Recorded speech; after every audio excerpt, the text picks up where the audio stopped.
우리 옆에 계신 분들과 이렇게 한번 인사합시다. 모든 복은 예수님으로부터 나옵니다. 시작. 모든 복. 예, 정말 그렇게 믿으시나요? 예. 오늘은 지난주 광고 드린 대로 이 맥주 감사절로 지키는데요. 그리고 성찬식을 하도록 할 것입니다.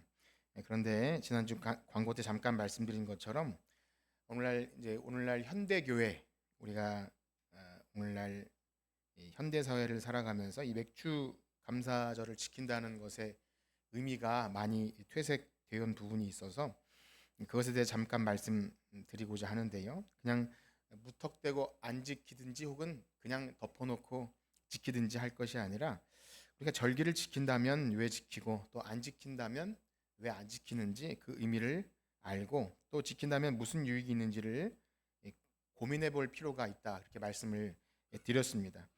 왜냐하면 이 맥주절은 사실 그 기원이 구약 시대에 율법으로 주어진 것입니다. 하나님께서 모세를 통해서 출애굽한 이스라엘 백성들이 약속의 땅 가나안에 들어가면 거기서 농사를 짓게 되면 이제 첫 열매 하나님께서 복을 주셔서 열매를 주신 것에 대한 감사로 첫 열매를 올려드리도록 그렇게 한 것이죠.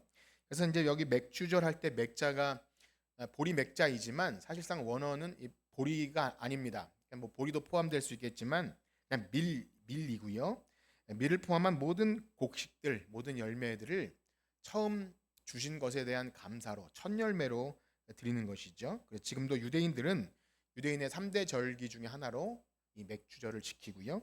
그리고 지키는 곳은 이제 한국 교회밖에 없습니다. 제가 다 조사해 본 것은 아니지만 거의 그런 것 같아요.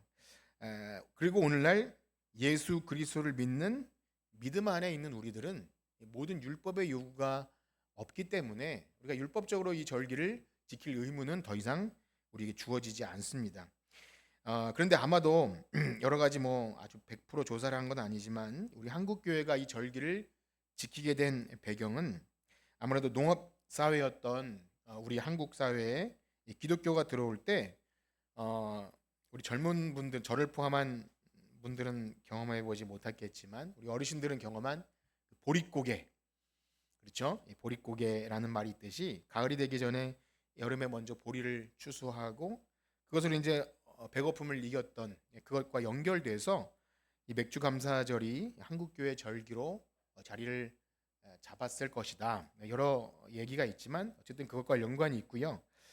그런데 문제가 우리나라 기독교가 미국에서 주로 미국 선교사님들을 통해 전포되다 보니까 미국 청교도들이 지켰던 추수감사절이 또 있는 거예요. 추수감사절. 그것은 이제 가을쯤에 있기 때문에 우리나라 추석과 좀 연결이 되어서 우리나라도 추석에 이제 이 농사를 다 마치고 추수한 곡식을 가지고 그런 이제 민속 신앙이지만 어쨌든 추수감사절과 잘 연결되어서 교회 절기로 들어오게 되다 보니까 두 개가 된 거죠. 감사절이 맥주 감사절이 있고 추수 감사절이 있어서 헷갈릴 수도 있고 그렇습니다. 물론 한국 초대교회에 이제 은혜가 충만하고 또 농업을 하는 시절에는 뭐 중간에 또 추수할 것이 있고 해서 절기를 지키는 것에 무슨 뭐 부담이 있었겠습니까? 은혜가 충만할 때는 뭐가 많아도 그 자체가 이렇게 뭐 강요나 그런 것이 아니기 때문에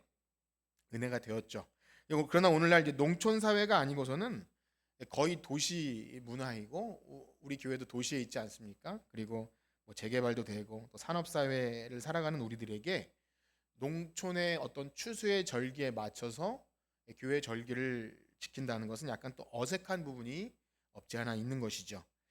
물론 이런 부분에 대해서 제가 말씀을 드리지만 뭐 신앙생활 얼마 안 하신 분들에게는 잘 모르실 수 있는 얘기일 수도 있겠지만 그래도 오래 신앙생활 하신 분들에게는 그래도 평생 지켜온 맥주 감사절인데 안 지키게 되면 우리 교회 목사님은 절기를 별로 중요하게 생각하지 않나 뭐 이런 오해를 받을 수도 있고요.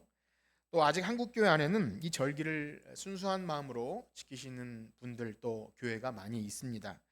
우리 대한예수교 장로회 총회 달력에도 7월 첫 주에 맥주 감사절 표시가 되어 있고 그러다 보니 이렇게 물어보시는 올해 맥주 감사절을 할 것인지 안 할 것인지 물어보시는 분들도 있고 그렇습니다. 그래서 사실 봉투도 잘 준비되어 있지 않고 그런데요. 그런데 제가 이제 이걸 가지고 좀 몇 년을 고민하고 지나오면서 결론을 하나 내렸는데요. 이렇게 주님께서 우리에게 허락하신 한 해를 돌아보니 딱 중간이 되었는데 제가 사실 별로 싫어했던 일이 농사였는데 저희 천국 가신 부친께서 저에게 농사라는 그런 것을 남겨두고 가셔서 봄에 심은 감자와 고구마와 옥수수가 나올 때가 된 거죠. 그런 걸 보니까 하나님께서 그 고린도전서 말씀처럼 나는 심었고 아볼로는 물을 주었을 때 자라나게 하시는 이는 하나님이시다. 하나님이 자라게 하심을 눈으로 보는 거죠. 물론 잡초가 더 많이 크긴 하지만 어쨌든 하나님께서 무럭무럭 자라게 하시는 볼 때 2026년 반년 동안 살아온 은혜에 대한 감사의 의미로 이 맥주절을 지키는 것은 뭐 우리가 보리 농사를 짓는 것도 아니고 하지만 의미가 있겠다라는 생각을 갖게 되었습니다. 그래서 이제까지 인도하신 하나님에 대한 감사와 또 남은 이제 2026년 반년을 또 앞으로 은혜 가운데 잘 달려갈 수 있도록 또 우리에게 맡기신 사명을 점검하는 시간이 되었으면 좋겠다. 그런 의미로 이 절기를 지키면 좋을 것 같다라는 마음이 들었습니다. 뭐 하나님이 뭐 주신 마음 뭐 이런 것이 아니고요. 제가 생각을 한 겁니다. 그래서 이 맥주 감사절에 특별한 어떤 행사를 하지 않아도 우리 각 목장별로 한 해 동안 우리 목장이 어떻게 이렇게 운영이 됐고 우리가 여러분 목장의 날을 하시긴 하셨지만 우리가 목장을 통해 어떤 유익이 있었으며 또 아쉬운 부분은 무엇이었는지 목장들과 함께 나눠 보시고 어떤 형식이나 틀에 매이지 않고도 좀 점검하며 서로 이렇게 우리 좀 이렇게 하면 어떨까요?라는 뭐 그런 이야기를 했으면 좋겠고요. 또 아울러 성가대나 뭐 주일학교나 교육부서 또 구제부, 선교부, 전도팀 여러 팀들이 하나님께서 주신 사명을 가지고 반년 동안 열심히 사역을 했는데 돌아보면서 잘한 것도 있고 또 부족한 것을 점검하며 남은 한 해도 하나님께 잘 올려드려서 열매가 있는 그런 우리 교회가 됐으면 좋겠다 이런 생각이 있었습니다. 그래서 이번 추수감사절에 맥주감사절에는 이 한 해를 중간을 보내면서 그런 점검을 좀 하시고요. 그리고 우리를 이 그리스도의 몸된 교회로 불러주심 세상에서 정말 아무런 소망도 없고 허물과 죄로 죽었던 전에 불순종의 아들들 가운데 살았던 우리들을 그리스도의 몸된 교회의 지체 하나님의 가족이 되게 하신 그 놀라운 은혜를 다시 한번 생각하며 성찬을 하도록 그렇게 할 것입니다. 성찬을 어떻게 하면 하고 싶었고 그 가운데 맥주 감사절을 성찬을 했으면 좋겠다 이런 마음을 가졌습니다. 그래서 오늘 그러한 의미로 성찬을 할 것인데요. 그래서 성찬에 앞서서 오늘은 뭐 감사절의 의미는 그만큼 말씀드리고 시편 말씀을 가지고 이제 7월 첫 주부터 시편을 묵상하는데요. 이 시편을 묵상하는 가운데 우리 성찬과 관련하여 참 은혜되는 말씀이 있어서 그 말씀을 여러분들에게 드리고 오늘 성찬을 하도록 할 것입니다. 자, 그렇습니다. 오늘 우리가 함께 읽은 시편 1편은요. 시편 2편과 함께 총 150편으로 구성된 시편 전체를 여는 문 같은 서론 같은 역할을 하는 것이 이 시편 1편입니다. 그래서 시편 전체를 잘 이해하기 위해서는 이 가이드가 되는 시편 1편을 잘 알고 그러면 맥락을 잃어버리지 않고 시편을 잘 묵상할 수 있을 것입니다. 자, 그러면 여러분들에게 한번 묻고 싶은데요. 여러분들은 시편 1편을 좀 알고 계십니까? 어떠신가요? 시편 1편을 뭐 안다고 물어봤으니 뭐 저는 알아요라고 할 수 있고 뭐 외우냐고 물어보진 않겠습니다. 아니면 그 의미를 나는 알고 있는가 그런 것이겠죠. 사실 성경 66권 중에서 찬송가를 빼고 여러분 찬송가를 빼고 성경을 딱 접었을 때 가운데 손가락을 딱 넣으면은 나오는 책이 어딜까요? 시편이에요. 시편. 한번 해보세요. 저도 그래서 말씀 전에 한번 해봤거든요. 그러니까 정말 시편이 나오더라고요. 그 중에서도 150편으로 구성된 것에 처음 제가 말씀드린 대로 가이드가 되는 중요한 시편 전체의 의미를 알 수 있는 것이 1편인데 그래도 그 정도는 알아야 내가 교회 다니는 사람이다 할 수 있을 것 아닙니까? 혹시 성경에서 시편이 있다는 것도 모르시는 분은 안 계시겠죠? 교회 나온 지 얼마 안 된 분은 모르시겠지만 알 거예요. 저도 어렸을 때부터 아버지로부터 이제 시편 1편 혹은 23편은 외우라고 오이라 그랬어요. 오여라. 그래서 시편 1편을 이게 줄줄 암송하고 이랬는데, 근데 문제가 시편에는요 특히 율법이 많이 나옵니다. 1편부터 시작해서 율법, 계명, 율례, 법도 율법이 많이 나오고, 그리고 많이 나오는 단어가 의인입니다. 의인. 악인과 대조해서 의인이다. 결국 연결하면 율법을 잘 지키는 자가 의인이고, 그런 자가 하나님께 기도도 하고, 또 악인들에 대해서 하나님 저런 사람들 벌 주세요, 뭐 이런 내용들이 있어요. 그래서 시편 1편도 복 있는 사람은 여호와의 율법을 즐거워하며 그 율법을 주야로 묵상하는 자라다. 율법이 나오고요. 그리고 그런 자가 의인이고 그가 하는 일이 다 형통하리로다. 악인은 그렇지 않으며 오직 바람에 나는 겨와 같도다. 그래서 하나님은 의인을 인정해 주셔요. 그래서 율법과 의인이 연결되어서 쭉 나오고 1편도 그렇지만 전체가 그렇습니다. 우리 한번 같이 다시 읽어볼까요? 시편 1편 다시 한번 읽어봅시다. 시작. 복 있는 사람은 악인들의 꾀를 따르지 아니하며 죄인들의 길에 서지 아니하며 오만한 자들의 자리에 앉지 아니하고 오직 여호와의 율법을 즐거워하여 그 율법을 주야로 묵상하는도다. 그는 시냇가에 심은 나무가 철을 따라 열매를 맺으며 그 잎사귀가 마르지 아니함 같으니 그가 하는 일 모든 일이 다 형통하리로다. 악인들은 그렇지 아니하며 오직 바람에 나는 겨와 같도다. 그러므로 악인들은 심판을 견디지 못하며 죄인들이 의인들의 모임에 들지 못하리로다. 무릇 의인들의 길은 여호와께서 인정. 아멘. 그렇죠? 율법이 나오고 의인이 나오고 하나님은 의인의 편이에요. 그럼 여러분들에게 한번 묻겠습니다. 여러분들은 여기 시편 1편에 나오는 복 있는 자로 말하는 여호와의 율법을 즐거워하여 그 율법을 주야로 묵상하는 그런 의인들이십니까? 어떠세요?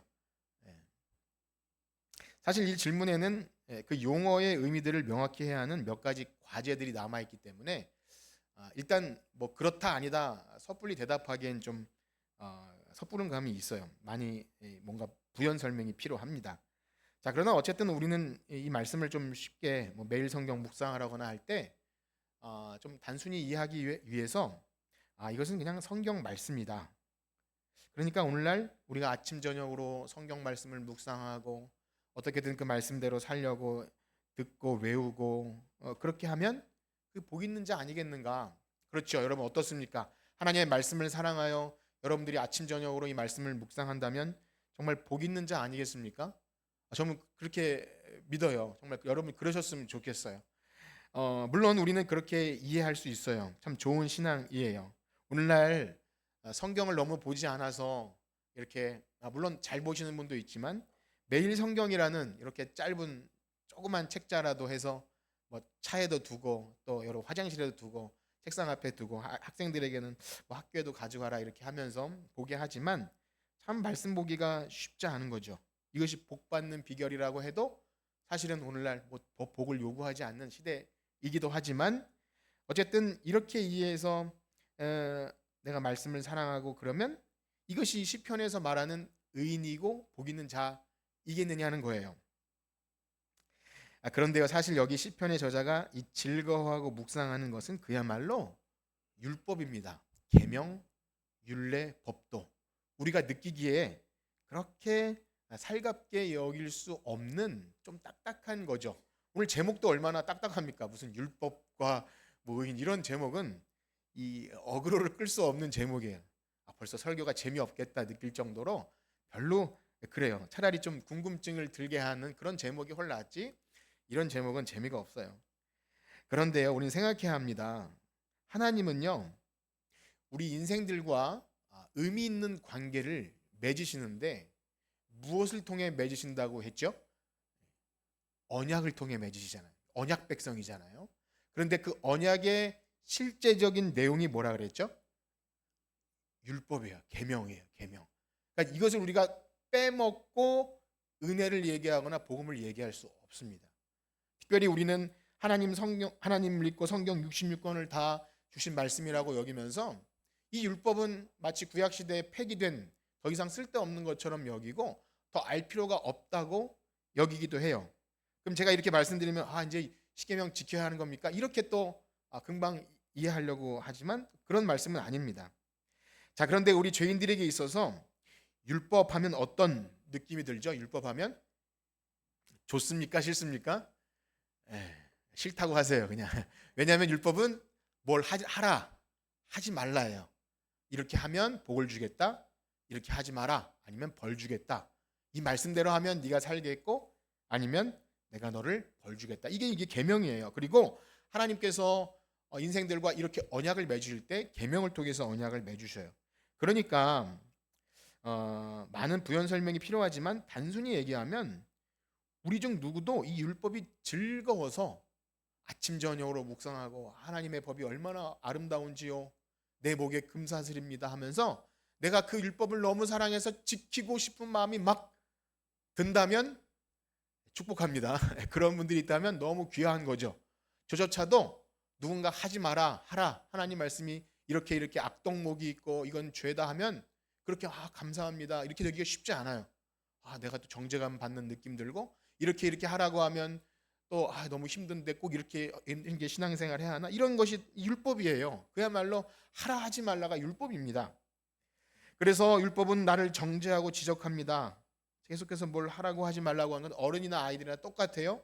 엄마 아빠가 하지 말라 그러면 더 하고 싶고, 뭐 하라 그러면 까먹은 척하면서 안 하고, 그것이 우리들이죠. 여러분은 안 그렇습니까? 어떠신지 모르겠어요. 여러분들 너무나 성실하시고 정직하셔서 참 좋으신 분들인데, 그러나 아무리 괜찮아 보여도 어떤 규칙과 틀을 대는 순간 우리는 그 잣대에 의하여 정죄감을 받습니다. 그렇습니다. 사실 우리는 스스로 여기 나온 것처럼 복 있는 자로 말하는 여호와의 율법을 즐거워하고 그 율법을 주야로 묵상하는 자가 되기가 어렵습니다. 감사하죠. 저는 어릴 때부터 이런 사람이 되고 싶었는데 정죄감을 더 많이 받았어요. 난 이런 사람이 아닌데 이걸 외워야 되는 그 어떤 현실과 이상이 다른 그 것. 그래서 결코 우리는 우리의 행위로 의로워질 수 없어요. 그래서 이러한 시편을 읽을 때 너무나 섣불리 우리가 사는 오늘날의 현실로 점프하고 뛰어넘어서 곧바로 적용하려다 보면 금방 난관에 봉착합니다. 그리고 말씀과 우리 현실의 너무나 큰 그 격차 때문에 좌절을 경험하게 돼요. 정말로 여러분 진실하게 읽어봤다면 그렇다는 거예요. 그냥 대충 아무 생각 없이 그냥 쓱 읽고 지나갔다면 그런 느낌 안 받았겠지만, 나 정말 하나님 잘 믿고 싶고 말씀대로 살고 싶고 은혜 받고 싶은데 말씀을 진지하게 읽어봤다면 막 은혜가 되는 게 아니라 난 뭐지? 난 복이 없는 자인가? 이렇게 좌절을 경험하게 될 수밖에 없어요. 왜냐하면 사실 율법은 지키라고 준 것이 아닙니다. 너는 안 돼. 그것을 알게 하려고 주신 거예요. 그래서 이걸 열심히 해보다가 어떻게든 악한 길로 안 가고 악한 친구들과 안 어울리고 오만한 자의 자리에 앉지 않고 밤낮 여호와의 율법을 즐거워하여 나도 시냇가에 심은 나무가 되보려고 안간힘을 써보다가도 결국 실패하고 좌절하여 이상하게 율법주의자가 되든지 반대로 율법 폐기주의자가 됩니다. 이것이 어려운 용어가 아니라 이상하게 율법 앞에서 우린 두 가지로 갈라져요. 그렇습니다. 사랑하는 성도 여러분, 한번 여러분들에게 한번 묻겠습니다. 뭐 겉으로 표현하지 않아도 한번 생각해 보세요. 율법은 신자의 삶의 기준입니까?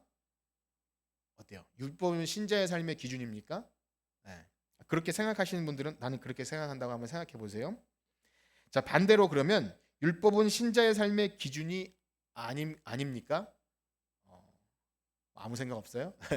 둘 중에 하나를 생각해 보시라는 거예요. 나는 기준이라고 생각해, 나는 기준이 아니라고 생각해. 자, 그러면 아까 전에 율법이 신자의 삶의 기준이 된다고 하신 분들에게 다시 한번 이렇게 묻겠습니다. 그 율법이 신자의 삶의 기준이라고 할 때 그 율법은 어떤 율법을 얘기하는 겁니까? 네. 아니 뭐 율법이 10계명밖에 더 있어요? 라고 반문할 수 있겠죠. 제가 묻는 것을 잘 따라오셨다면 그렇다는 거예요. 반대로 율법이 신자의 삶의 기준이 아니라고 하신 분들에게는 또 이렇게 물어볼 수 있어요. 그러면 그 율법은 어떤 율법을 얘기하는 겁니까? 벌써 복잡해지기 시작하죠. 지금 제가 여러분들에게 드린 이 말씀은 우리가 수요예배 때 하는 개혁신앙의 정수라고 하는 그 책에서 우리가 신앙생활이 굉장히 중요한 건데요. 율법주의와 반율법주의를 잘 구분해야 우리의 신앙이 견고하고 복음 중심의 신앙생활을 할 수 있는데, 그거를 구분하기 위한 도입 부분의 질문이었습니다. 그래서 교회 안에 누구든지 열심히 신앙생활하든 아니면 은혜로 신앙생활하든 이상하게 나도 모르게 목사로부터 모든 사람이 율법주의자가 될 수 있고 반율법주의자가 될 수 있어요. 그래서 요거에 대한 자세한 내용이 궁금하시면 언제 나오셔야 합니까? 수요예배 나오십시오. 옆에 계신 분과 인사합시다. 수요예배 좀 나오세요. 수요예배 나오시면 개혁신앙의 정수라고 해서, 이게 제가 너무 좋은 책이라서 나누고 싶은 책인데, 어쨌든 그렇다는 거고요. 다시 돌아오면, 지금 시인은 여호와의 율법을 즐거워하고 그 율법을 주야로 묵상한다고 했는데, 그러면 다시 아까 전에 건 잊으시고, 여러분, 율법은 좋은 겁니까 나쁜 겁니까? 예, 율법은 좋은 거예요 나쁜 거예요? 예, 혹시 나쁜 거라고 생각하시는 분도 계신가요? 율법은 나쁘다. 예. 여러분, 율법은요, 우리 죄인들이 어떻게 생각하느냐와 상관없이 선한 것입니다. 왜냐하면 하나님의 모든 선하고 인자하고 공의와 사랑의 모든 성품이 다 담겨 있는 것이 율법이에요. 하나님의 법. 하나님이 만드신 건데 나쁜 걸 만드시지 않으셨을 거잖아요. 그죠?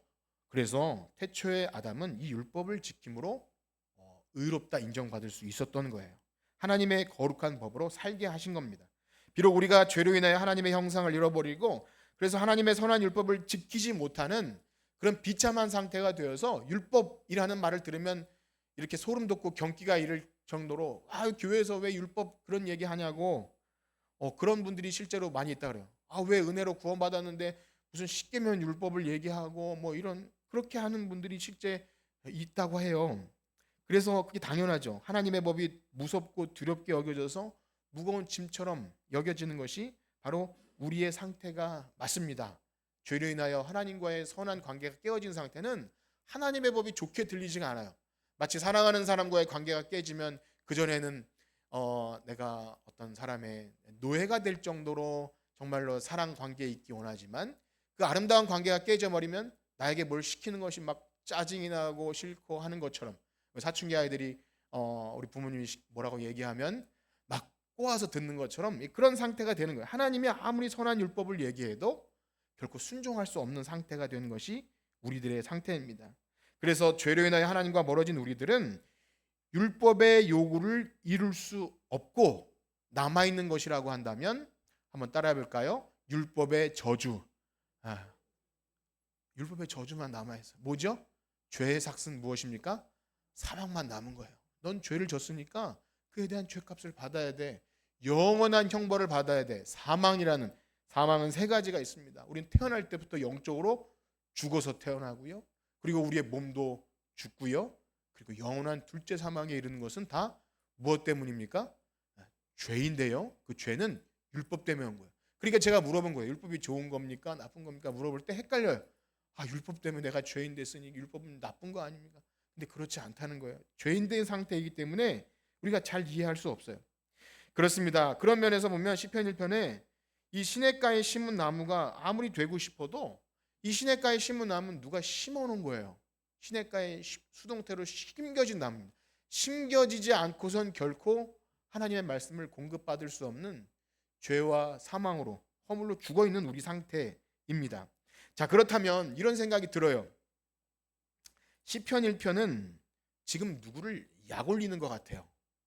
아니, 율법을 지킬 수도 없고 우리는 의인이고 여전히 죄악으로 기울어져서 차라리 하나님의 말씀을 묵상하는 것보다 악인들과 사이에 끼어서 남의 뒷담화하는 게 훨씬 좋은 우리들에게, 야, 복이 있다, 하나님의 법을 주야로 묵상하는 자들아, 이렇게 얘기하면, 지킬 수도 없는 율법을 얘기하면 도대체 뭘 어쩌라는 것인가, 정죄감만 드는 것이 시편 1편이에요. 복 받으라고 하는 것이 아니라 약 올리는 말씀 같이 들려요. 그러나 우리는 이 시편도 복음의 시각으로 읽어야 한다는 이 중요한 사실을 잊어서는 안 됩니다. 그렇습니다. 무엇을 말합니까? 사람으로는 할 수 없지만 누가 하시는 거예요? 하나님이 하시는 거예요. 이걸 분명히 깨달으셔야 돼요. 구약의 모든 율법과 모세와 선지자의 글 속에서 우린 그 안에서도 복음을 발견합니다. 그래서 그 때문에 이 시편 1편에 복이 있는 자는 오늘 저와 여러분들의 믿음 생활에 그냥 점프해서 뛰어들어서 야 내가 죄인들에게 서지 아니하고 오만한 자의 자리에 앉지 아니하고 여호와 율법을 내가 아침 저녁으로 묵상하고 말씀대로만 행하면 내가 의인 될 것인가? 적용할 수가 없어요. 우린 금방 좌절을 경험해요. 내가 아무리 안간힘을 쓰고 깨끗하게 살고 남을 미워하지 않고 탐심을 부리지 않으려고 해도 오히려 더 그 법 아래 갇혀서 괴로워집니다. 그러면 이것이 어떻게 가능한 겁니까? 아까 전에 우리가 누구 때문에 죄인 됐다 그랬죠? 아담이 왜 그러냐면 하나님과의 언약을 깨뜨렸어요. 하나님과의 율법 너 이거 먹지 마라. 먹지 않으면 내가 영생하도록 할 것이다. 이런 약속을 어긴 거예요. 그래서 아담 이후로 우리는 모든 사람이 죄인 되었지만 이제 하나님께서 무엇을 어떻게 하십니까? 예, 두 번째 아담으로 오신 예수 그리스도께서 하신 일이 뭐냐면 따라해 봅시다. 율법의 모든 요구를 성취하십니다. 이거예요. 예수님이 이 땅에 오셔서 하신 일이 뭐냐면 우리가 할 수 없는 모든 율법의 요구를 이루신 거예요. 그러니까 율법에 순종하심으로 우리가 담당해야 될 그 죄의 삭신 사망을 예수님이 받으신 줄 믿습니다. 그것이 첫 번째 율법의 요구예요. 두 번째는 뭐냐면 우리가 하나님의 말씀대로 선을 행해야 합니다. 그것이 율법의 요구예요. 근데 우리는 할 수 없어요. 근데 어떻게 이것이 가능해집니까? 예수님께서 모든 율법에 순종하신 거예요. 그래서 오늘 우리가 이 시편을 보면서 하나님의 율법을 즐거워하여 그 율법을 주야로 묵상한다고 할 때 단순히 율법주의자가 되는 건 아니고 그러면 내가 십계명 말씀 잘 지켜야 됩니까? 이런 방향으로 보는 것이 아니라 하나님의 모든 공의와 사랑의 속성을 담아내는 그리스도의 복음 안에서 우리는 그 복음의 시각으로 이 율법의 요구를 감사함으로 받게 돼요. 그래서 묵상한다 그래요. 읊조린다. 묵상한다는 말은 아침 저녁으로 이것을 오물오물 조물조물 입에서 곱씹으면서 야 하나님의 그 율법이 얼마나 귀한가 그렇게 된다는 거예요. 그래서 아까 전에 서두에 말씀드린 대로 그 율법이 뭐 어떤 율법이요 물어보신 여러 가지 율법이 있는데 그거는 나중에 좀 말씀드리고 자 그러면 한번 묵상해 봅시다. 율법을 묵상한다고 하는데 어떤 걸 묵상해야 합니까? 일단 율법하면 여러분 제가 방금 말씀드린 아담이 실패한 그 율법을 좀 생각하셔야 돼요. 지금 뭐 아담 얘기가 나오고 율법의 요구 나오니까 벌써 조금 지루하게 느끼실 분 혹시 있을지 모르지만 항상 그걸 생각해야 돼요. 내가 주야로 주의 율법을 묵상한다 했을 때 그렇구나. 우리는 아담 안에서 이 율법의 요구에 결코 순종할 수 없는 비참한 인생들이구나. 이걸 늘 생각하셔야 돼요. 그래서 선악을 알게 하는 나무로 표현되는 이것을 먹으면 정령 죽으리라 말씀하셨지만 결코 율법을 지킬 수 없는 사실은 아담은 지킬 수 있었거든요. 이게 너무 안타까운 건데 아담은 하나님의 법을 지킬 수 있는 선한 마음을 하나님이 주신 거예요. 우리는 연약하여 할 수 없지만 아담은 할 수 있었어요. 그런데 안타깝게도 아담은 이것을 지키지 못했고 결국 아담 이후로 태어난 우리 모두는 그 죄 아래에서 아담 안에서 대표성을 지니거든요. 아담 안에서 죄인 된 거예요. 뭐 아담 때문이라고 그렇게 표현되는 건 없지만 사실은 아담 때문이죠. 아담이 하나님이 주신 그 선한 것으로 하나님의 법을 지키지 못했기 때문에 아담 안에 죄인 된 거예요. 자 그리고 율법을 범한 자들에게 돌아오는 것은 다른 게 없어요. 율법의 저주인 사망. 우리가 그 죄값을 치러야 돼. 그리고 하나님의 의로운 법도 지켜낼 힘도 다 상실해 버린 거예요. 하나님의 그 선한 법을 지킬 힘이 우리에게는 없어요. 우리가 아무리 애쓰고 노력해서 여호와의 율법대로 살려고 애써도 우리는 돌아오는 건 정죄감밖에 없습니다. 이것이 우리의 비참한 상태예요. 여러분 이 상태를 아십니까? 예. 교회 나와서 은혜를 얘기하고 복음을 알려면 우리가 처해 있던 이 비참한 상태, 이 율법의 요구 앞에서 처참하게 무너질 수 없는 우리의 상태를 여러분 직면하셔야 돼요. 이것을 모르는 상태에서는 은혜를 얘기할 수 없는 것입니다. 그렇기 때문에 인간 스스로는 이 사망의 몸에서 건져낼 수 없다는 것을 알게 되죠. 바울의 고백처럼 오라 나는 곤고한 사람이로다. 이 사망의 몸에서 누가 나를 건져낼까? 그냥 있게 된 것이 아니라 하나님 말씀대로 살아보려고 애쓰는 자가 이걸 경험한다는 거예요.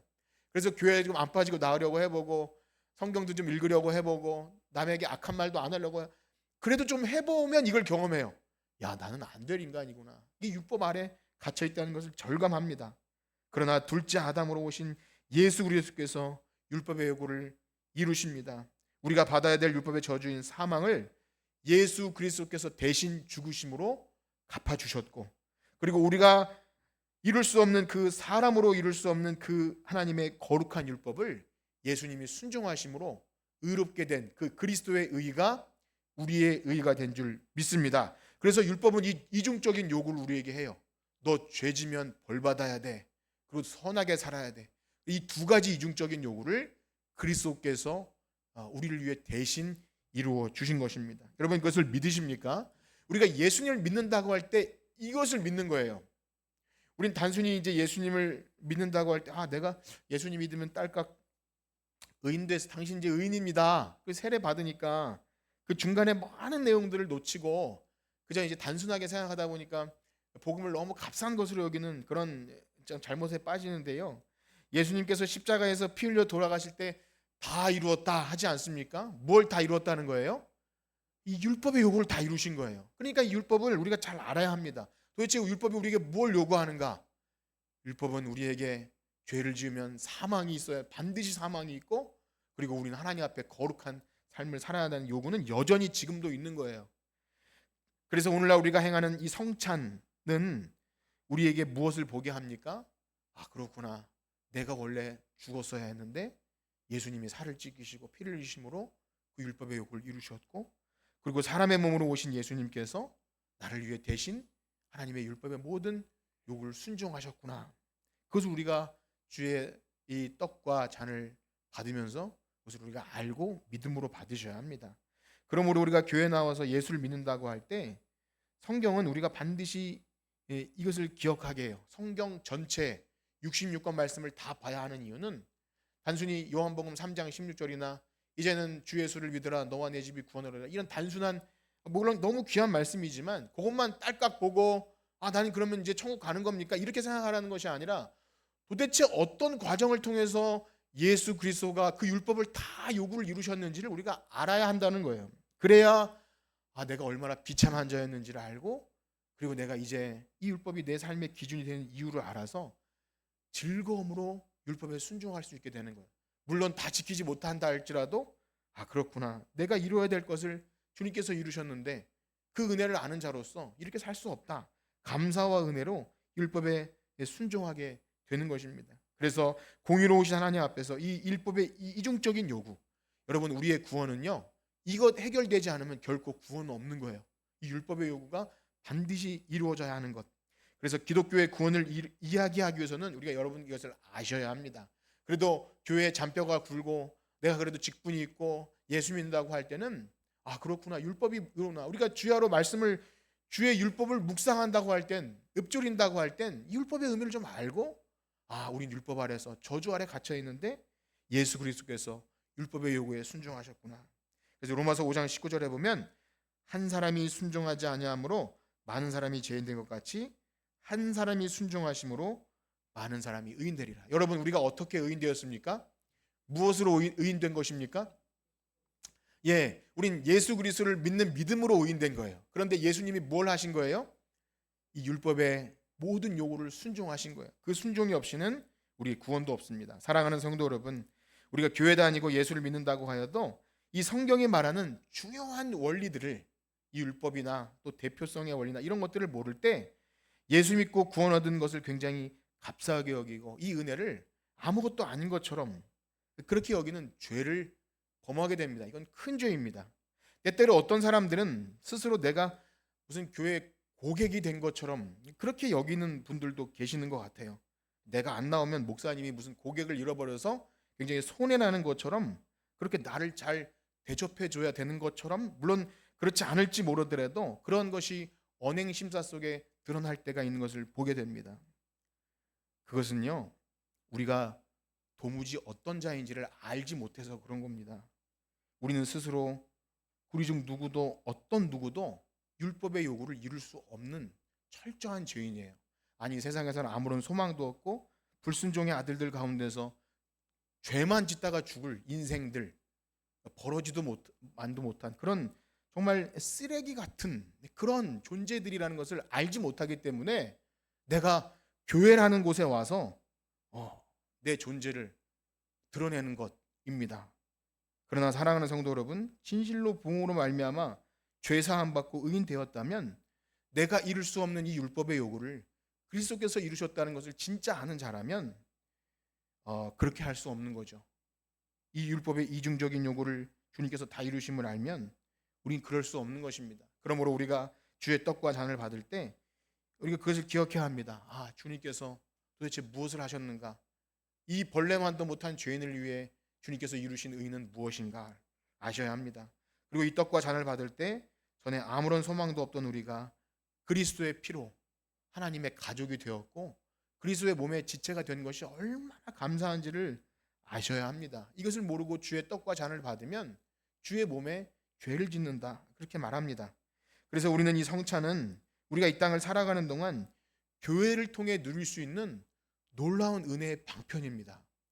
교회의 은혜의 방편은 말씀과 성례와 기도인데요. 이 세 가지 중에 한 가지가 성례, 성찬입니다. 우리가 이 성찬 예식을 행할 때 이것을 알아야 됩니다. 기독교 복음의 핵심인 보이는 복음, 예수 그리스도께서 그 율법의 요구를 이루시기 위해서 살을 찢기시고 피를 흘리신, 그래서 여러분 이 떡과 잔을 마실 때 그래서 분명히 기억하십시오.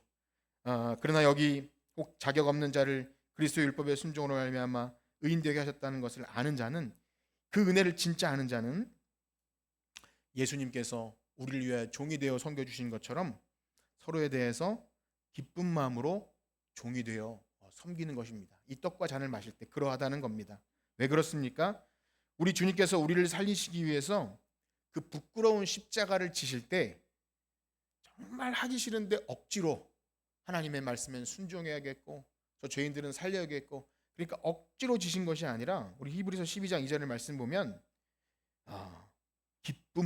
기쁨을 위하여 십자가를 참으사. 우리 한번 읽어볼까요? 히브리서 12장 2절 말씀 시작. 믿음의 주요 또 온전케 하시는 예수를 바라보자.